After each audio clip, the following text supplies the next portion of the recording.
Hi, in the last video, we saw how we needed to solder the header pins onto the board before we can start using the microcontroller.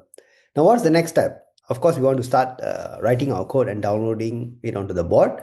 But what I have, all right, is I've actually bought an expansion board for the ESP32 XIAO microcontroller. Now, let's have a look at that. Now, this expansion board, as you can see, has a wide range of connectors and built-in peripherals such as the display, some buzzer, some switches, and so on. All right. Let me also show you the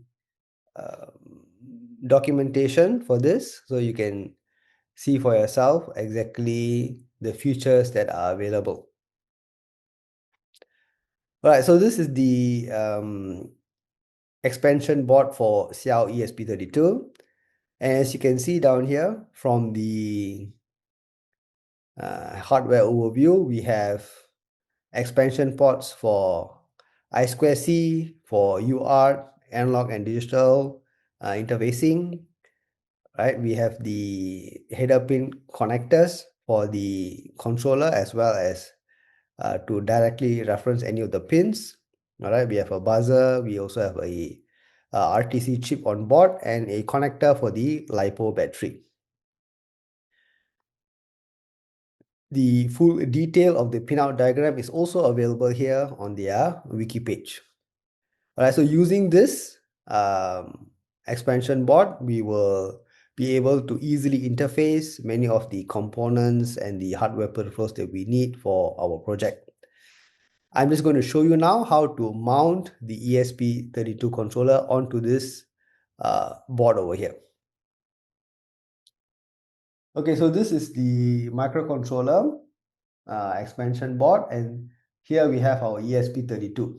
Okay, so what we need to do is these pins have to be aligned to the inner two. All right, so I'm going to place them here. Okay, so I'm just going to show you how it looks like here and here.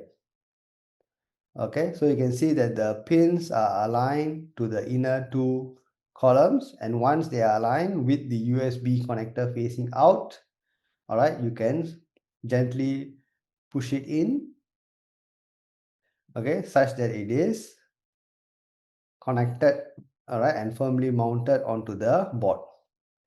Okay, so once this has been set up correctly, you are ready to program your microcontroller as well as directly connect to any of the peripherals on this board, and when we also expand it to the external components later on.